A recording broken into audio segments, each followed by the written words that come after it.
Welch. Thank you very much. And I want to thank the witnesses. I actually don't have a lot of questions because I do have a concern that this issue is getting very politicized. None of us want whatever amount of crime we have in our communities. We just don't want it. It's terrible. And that is a concern that all of our residents, all of the people we represent have. All of you are dedicated to law enforcement. But the objection I have to the use of the Guard is the manner in which it's being done. It does appear to be a very political decision on the part of the administration about whether to deploy, when to deploy. Some of these issues that my colleague from North Carolina was mentioning, bail issues, penalties, things that you're concerned about, I know. Those are national. I mean, every community has to make its decision, but those are fair and square debates to have. What's the right way to treat a person who is an offender? But, Mr. Chairman, one of the things that I notice is that we get into this political debate about this when, in fact, there's contradictions here. The per capita murder rate in states run by Republicans is 50% higher than it is in Democratic states. I don't draw a conclusion that that means that Republican-led states are soft on crime, but the assertion that's being made constantly by the administration is that Democratic states are being soft on crime.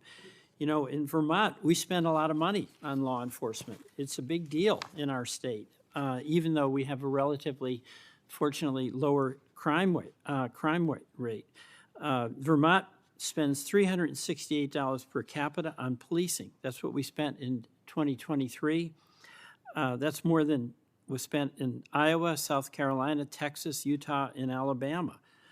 The other thing that is troubling to me is our local law enforcement, like in Vermont and I know in Iowa, they have been beneficiary of some of these federal grants. Made a real difference when I talked to some of our police chiefs. They've made a real difference in their capacity to be responsive and to get the best training possible. And the Department of Justice cut 373 anti-crime grants unilaterally. I'm pretty upset about that. And my understanding, Mr. Chairman, you get your phone calls returned from the White House. So my understanding is you were able to intervene and help your folks in Iowa. So God bless you. I'm not sure I get the same reception when I call the White House, right? So I don't think this should be on a political basis. If these COP grants are good, let's get them spread out to the communities that need them as much as possible. And it shouldn't be just on the basis that you're the Senate President pro tem that you're able to take care of your state, but the rest of us don't quite have that clout. So I acknowledge your position here, but I don't think it should be unique to Iowa that you get your senator to be able to get those grants. We've got to get those grants out and show respect for law enforcement. Another issue that's a real problem, we have in Burlington, homelessness, drug abuse, and public spaces are not safe for many folks.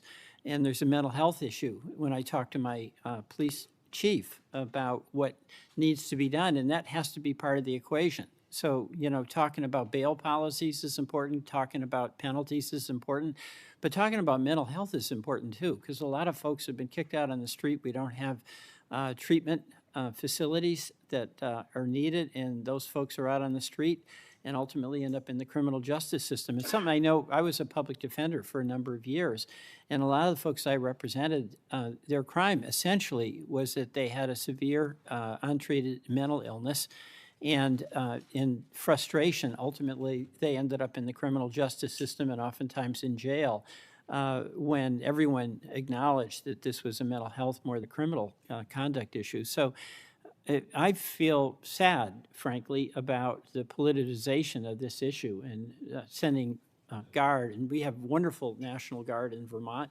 but like you were saying, they're trained for military missions. And in fact, they serve with great distinction in Iraq and Afghanistan. And we, as a rural state, have that situation that rural states often have where our enlistment rate, our volunteer rate is high. because people really want to defend the country and do that.